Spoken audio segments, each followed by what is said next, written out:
Prayer, why do we neglect it?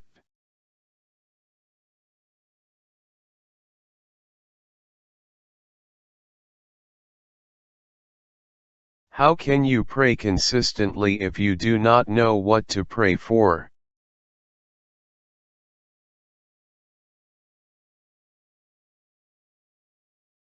Pray for your personal things.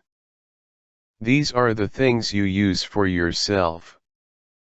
It would seem as if the purpose something is used for determines whether people will mention it in prayer or not. They pray for God's blessing on items relating to the treatment of disease, yet they do not pray for that same product if it is used for a different purpose, such as the dryness of their skin. If dry skin was however regarded as a medical problem, and not a cosmetic problem, they would therefore have prayed for the items they apply to their dry skin. The same product, however, could be effective in the treatment of someone else's skin disease.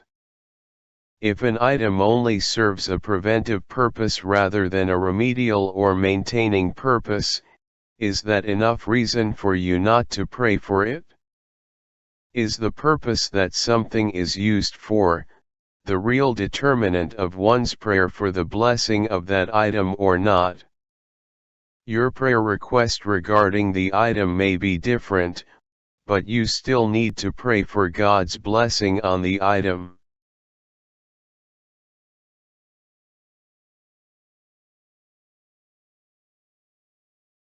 Furthermore, does the value and usage, or potential usage of an item, determine a person's gratitude for the item?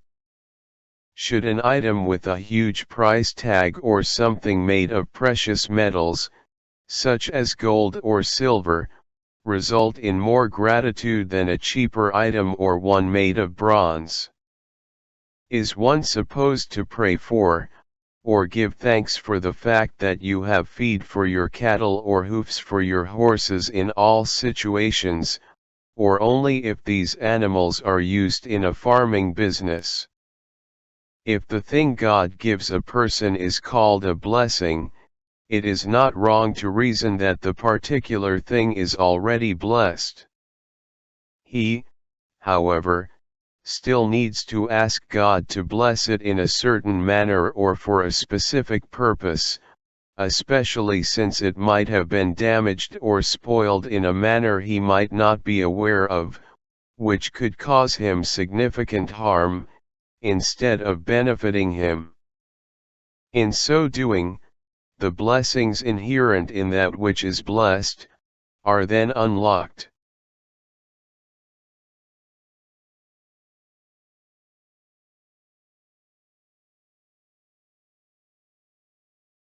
Thank the Lord as well when asking for things. You may simply say, Lord, I pray for healing of the pain and cramps in my leg, but thank you that it is still strong enough that I can walk to the grocery store. Lord, I pray for money to repair my husband's car, but thank you that my car is still in good running condition and sufficient for our current household traveling. This is indeed what Philippians 4 verse 6 means when it says, "In everything by prayer and supplication with thanksgiving, let your requests be made known unto God." The will of God for your life includes the things God does and allows in your life, as well as the things He wants you to do. Thanksgiving is indeed part of His will for you. In everything give thanks, for this is the will of God in Christ Jesus concerning you.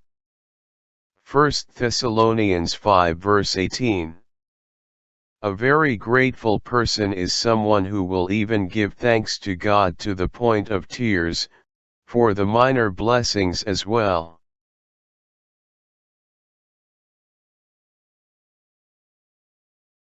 Make a habit of thanking God more promptly. When people are in deep distress, they immediately cry out to God for help. It is, however, interesting to note that many do not immediately thank God for His help. There is generally a delay in doing so.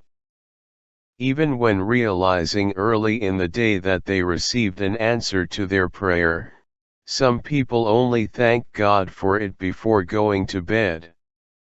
In contrast, they had already shared their joy and elation with everyone else not long after this realization.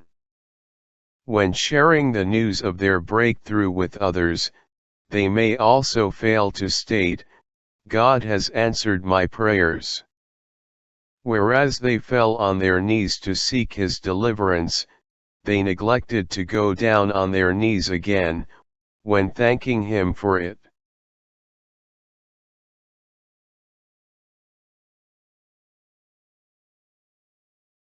Although people prayed long and hundreds of times for a particular thing, the thanks of some people were limited to a single, quick prayer of thanksgiving. Sadly, some Christians are just like the 9 lepers who, when they were cured of their leprosy, even failed to give thanks and praise to the Lord at all. Luke 17 verses 11 to 18. This might have been understandable if they were initially unaware that they had been blessed with that thing. Such a failure should not characterize the people of God. They are the ones who should be like the one leper who glorified God aloud, bowed down before Jesus, and thanked Him for His healing.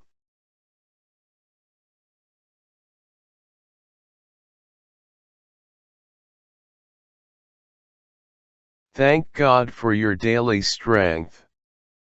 Most people pray in the morning, asking God to give them strength for the day that lies ahead. What exactly does this mean? What exactly is it that people are asking for?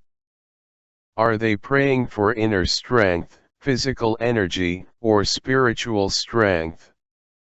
How much strength do they really want? Even though many have not given much thought to the details, the wonderful thing is that God knows exactly what is meant by this request. He knows how much strength you need for a particular day, since no 2 days are the same. This is more than enough reason to stand in awe of the goodness of God, and to thank Him at the end of each day for the strength He has given you.